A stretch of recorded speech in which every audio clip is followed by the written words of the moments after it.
to just kind of stick it out with blue collar. School was never my strong suit. I always had a goal to get to the shop and get working and go to town. But yeah, been in the tire industry 20 years, and growing up in the industry, I always kind of wanted to start my own shop. And it was always kind of a goal of mine. I'd gotten to basically all the positions you can think of in a tire shop.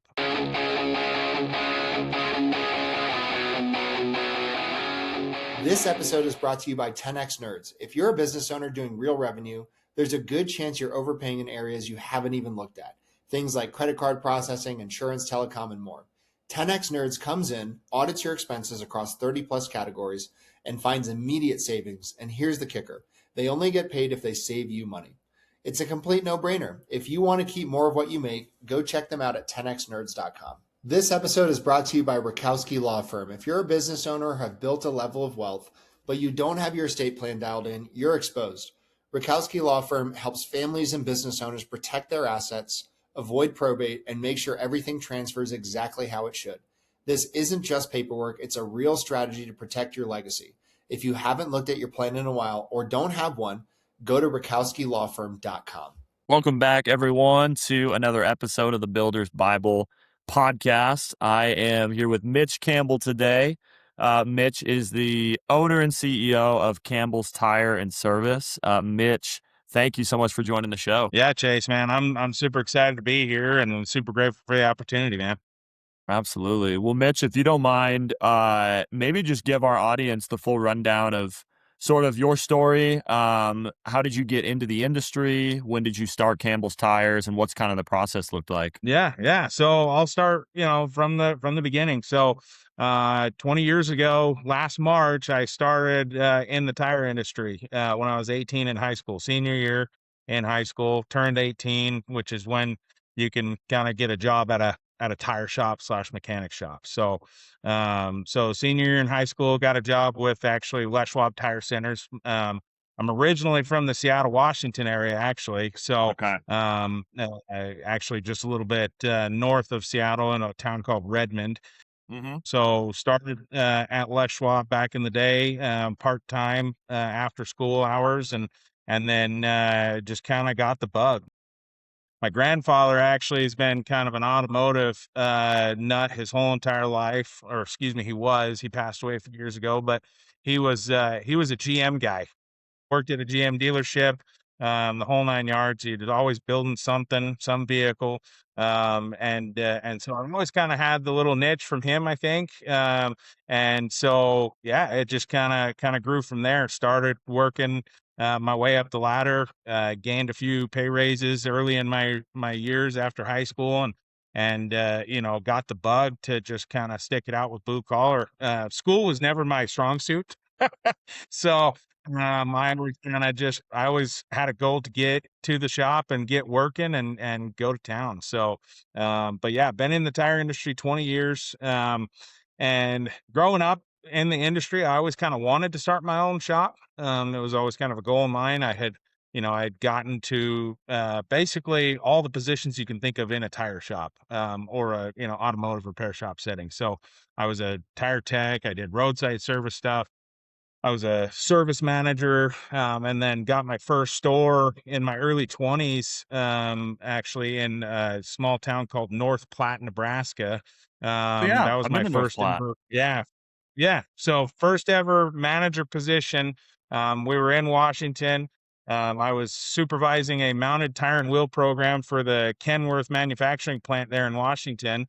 And I got the opportunity. The store was open, and they had actually not had a store manager for almost a full year at that North Platte Oh my location. goodness, no And way. yeah, Okay. yeah. So I kind of was like, well, I'm gonna take it. And the guy that I interviewed with, the district manager over that area, he said, how soon can you get here? So moved out to Nebraska with my wife. Actually, we had our son was a couple years old maybe at the time, and then she was actually 8 months pregnant with our daughter when we made the move. So got out there and then lived there for a couple years, kind of helped the store bring it back up. And then the company I was with was GCR Tires, and they started selling off the Midwest locations to a bunch of different places. So I kind of saw the writings on the wall, and I hightailed it out of Nebraska while I still had the chance. And that's when I moved to Utah. And my in-laws had bought some property out in Morgan. And Okay. so we lived with them for a little while we kind of got settled in. And it's funny, the assistant manager that let me go from the Les Schwab in Washington back in the day actually rehired me here at the Riverdale store when I first No moved way. to Utah. Okay. Yeah. That's Yeah. hilarious. Yeah. So yeah, it was pretty crazy. But we've been here in Utah now 8 years almost, Okay. a little Wow. over 8 years now.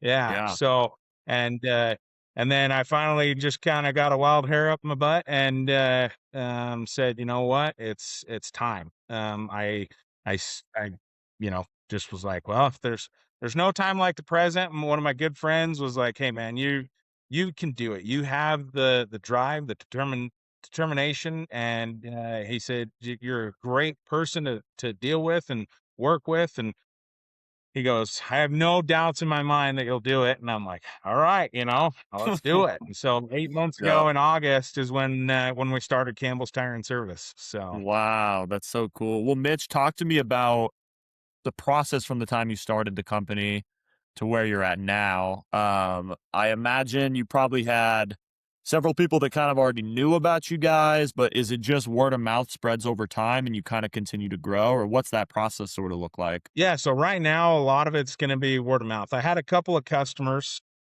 My last store before I left the big box corporations was actually Southern Tire Mart in Ogden.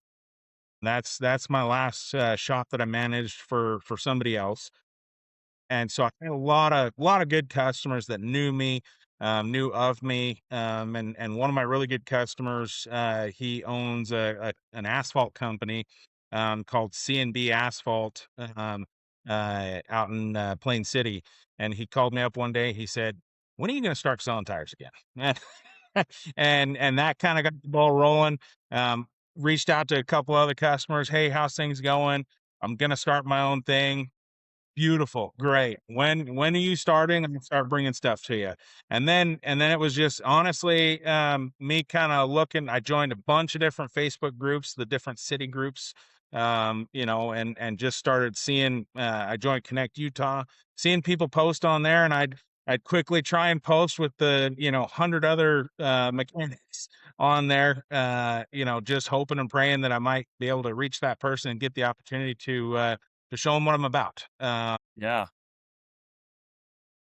And a lot of it's been word of mouth, but there's a little bit of previous customers throughout my career that have actually, said, "Hey, go see this guy."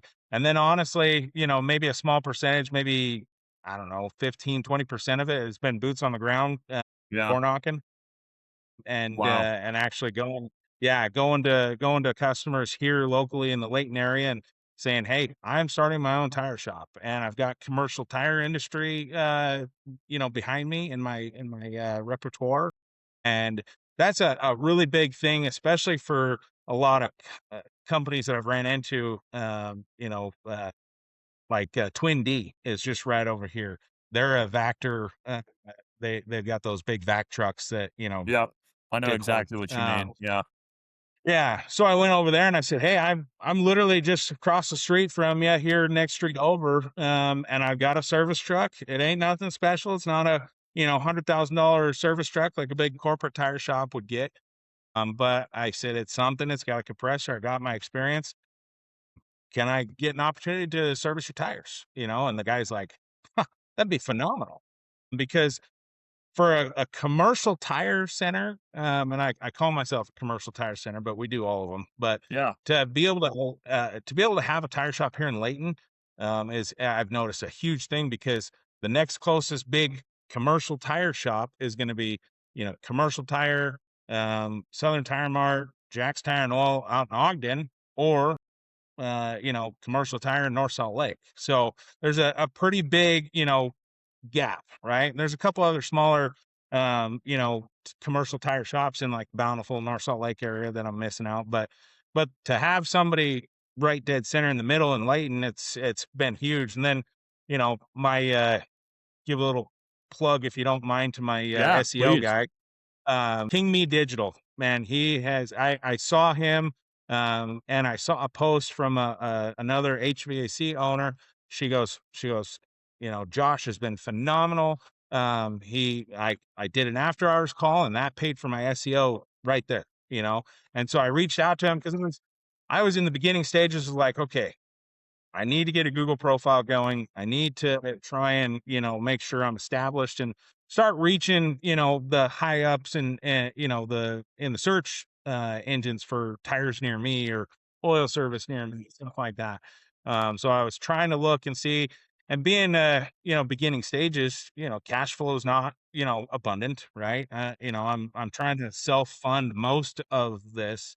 And so it's like, I was very scared to go out and find somebody in SEO that can, build me a website, manage my Google business profile and all that kind of stuff and have it be somewhat affordable. I don't want to get a super cheap one for $100 a month and not have anything happen, Exactly. but I also can't afford, 12 to $1,500 a month. Right.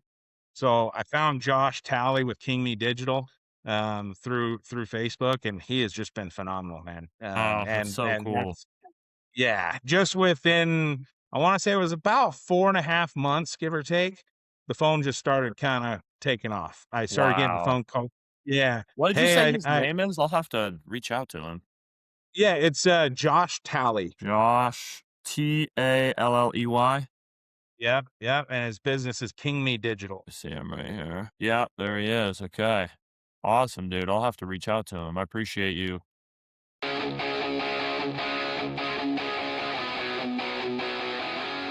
This episode is brought to you by Blue Collar Business Advisors. If you're running an HVAC, plumbing, electrical, or landscaping, or any other type of home service business and wondering where all the money is going despite growing your revenue, you need to talk to Paul Maskill. Paul has scaled and sold multiple blue collar businesses and now helps business owners improve cash flow, profitability, and financial clarity through outsourced CFO services. His clients gain a better understanding of their numbers, build predictable profits, and create a business that supports the life they actually want. One of the things I appreciate most about Paul is he's not just a finance guy. He's been in the trenches as an owner. He understands the challenges of running blue collar businesses because he's done it himself. If you're doing a few $1,000,000 a year in revenue and want to stop guessing at your numbers and start building real wealth, head over to bluecollaradvisors.com. That's thebluecollaradvisors.com and schedule a discovery call with Paul and his team. Blue Collar Business Advisors, helping blue collar business owners build financially healthy companies and achieve permanent profitability. Mentioning him.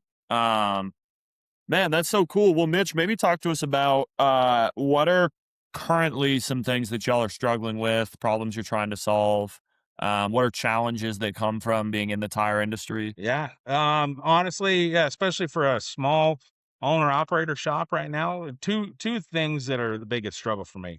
One is, when I first started, I had a young kid that was kind of, I call it an apprentice, right? He was working for me. I was teaching him, all this kind of stuff. And then as winter came on, things drastically slowed down. So I had to lay him off. And as things are starting to pick up, it's like I've been doing it basically by myself, since end of January, give or take, beginning of February. And it's like, okay, biggest challenge is, when do I start looking for another guy for help? Because, schedule's going to start filling up. This week alone is just kind of all of a sudden Monday afternoon, Tuesday rolled around and my schedule's booked for the rest of the Yeah. week. Right. Yeah. So making sure I can schedule people, and try and get it done by myself, or do I hire somebody to help me? And there's been a couple times this week where it's like, okay, I definitely need an extra body. So are you a That's the biggest one-man show struggle. with actually, putting the tires on, taking them off, and then also like admin work and everything else? Admin, not necessarily. I'm actually training my wife right now, to Cool. kind of be my admin side of things. Okay. Yeah. So, well, I'm an owner operator for the most part, but I'm training the wife, to do my admin side of things, help me with invoicing, making sure that the vendors are getting paid on time, all Yeah. that kind of good stuff. So she's helping me with the admin side of things.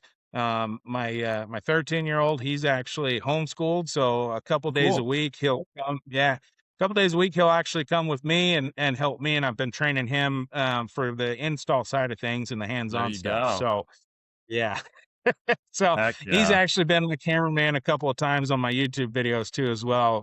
Because, trying to make sure you get the word out on social media and try and do the YouTube with just by yourself and a tripod. It's like, sometimes you just get blinders on and you just go to work and get it done. And so you I can get onto know. the net. Yeah. Right.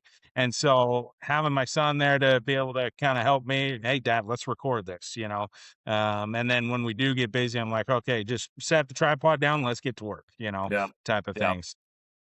So Yeah. yes, in a sense, I am still kind of the one man show minus the admin stuff. She luckily has been able to take it on and has been doing a phenomenal job at that, helping Yeah. me with making sure the paperwork side of things is staying on track. But the other, biggest struggle as a small one shop owner operator is going to be, price for buying power, right? For tires, brakes, because I don't have the buying power like the big box stores do, right? So if somebody comes to me and says, "Hey, I want a quote on Michelin's or I want a quote on Bridgestones," I have to stop and say, "Okay, hey, listen, you know, I would be more than happy to give you the quote on that specific tire you want, but I don't have the buying power as, say, a specific dealer that has Mm. the ability to buy container loads at a time, truckloads of tires at a time, get that massive discounts.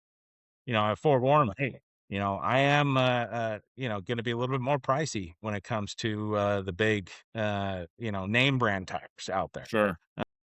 I can compete all day long with kind of the tier 2 and tier 3, even the tier 4 tire options. Right. But that's going to be a big struggle for us is just buying power because as you probably know this, right now buying anything is crazy for anybody. Doesn't I matter if it's know. tires, groceries, gas. Yeah. so I know. so everybody's price conscientious right now. So Yeah. Yeah.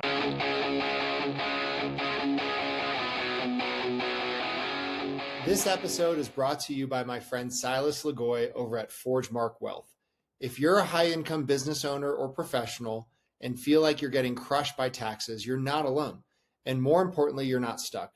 ForgeMark Wealth specializes in advanced legal tax strategies and wealth planning designed to help you keep more of what you make, grow it efficiently, and actually build long term freedom, not just income. If you're making serious money but don't have a real strategy behind it yet, I highly recommend connecting with Silas and his team. What's up, everybody? This episode is sponsored by Exitwise. If you're a business owner thinking about selling your company, whether that's now or years down the road, you need to know what your business is actually worth and how to maximize that exit. That's exactly what Exitwise does. They help you prepare, position, and ultimately sell your business by assembling a world-class team of M&A experts around you, guiding you from valuation all the way through closing. If you want to know what your business is really worth and how to increase that number before you sell, go check out exitwise.com and get ahead of it. Oh, okay. That makes a lot of sense. Mitch, do y'all have any goals, plans I imagine if you grow enough, you probably just have to get a second location, right? Just because you won't be able yeah, to manage everything yeah. within your one spot. Is that something you feel like long term you want to do, or are you pretty happy with just the one shop you have now and kind of keeping things the way they are? No, yeah. I mean, honestly, long-term goals, I definitely want to build a legacy for my family, right? Yeah. And if in fact they want to help and kind of take over that legacy, Mhm. I I would love to. I've kind of joked about it at times, but in all seriousness, I worked for a small mom and pop location in Salt Lake a few years back, Quality Tire Company, and they had a St. George, Orem, Salt Lake location here in Utah. Okay. And then they had one location in Montana. They had two locations in Colorado. And so, if things just absolutely go off the rails, crazy busy, I would love to have, three locations, four locations here in Utah, and maybe even expand to Idaho, Yeah. Wyoming, something like that. So yeah, long term, heck yeah, I would love to see how far I can take it. Even if it's just a second location for now, I would be more than happy with just 2 locations. So, So awesome, man. Well, Mitch, I really yeah. appreciate you doing this, brother. Where can our audience find y'all? Website, or do you guys have social media? Yeah, yeah. So, social medias are kind of smaller. I've got Facebook, Okay. TikTok, and YouTube. We do have a website. It's just www.campbellstire.com. No apostrophes, anything like that. But yeah, we're YouTube is Campbell's Tire, and TikTok, same thing, Campbell's Tire, Facebook, all that kind of good stuff. So I love it, man. Well, Mitch, thank you so much. This has been fun.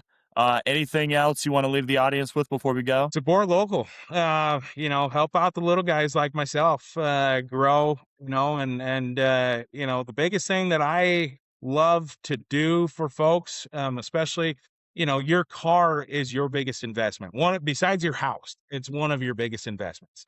So one of the biggest things that has set me apart is bringing the customer, if the customer wants to sit and wait and hang out, I bring them outside and say, hey, take a look at this, you That's don't so need cool. brakes, and here's why, or you do need brakes, and here's why, right? That was when I worked for Les Schwab back in the day. That was one of the biggest things that I took away from that in my younger years was we would go grab the customer if they're waiting in the waiting room. Hey, come take a look at your car. Put your hands on your car. Love that. Nowadays most folks will, yeah, most shops nowadays, and especially dealerships, they'll bring your car into the back and then they'll just bring you a price, and they'll say, here's your Mhm. quote, Yeah. here's what's wrong with it. And, I love to actually bring you out here, bring you out in the bays, your tires torn apart, your brakes torn apart. Hey, here's why you do or don't need X, Y, and Z. So, Yeah. Yeah. yeah, the biggest thing is come help me, grow, my family business, and, I'll be 100% transparent with you on your car. So, Mitch, I love that, man. That's so cool. Well, thanks again, brother. This has been fun. And thank you, everyone, for yeah. tuning in. We'll see you guys next time.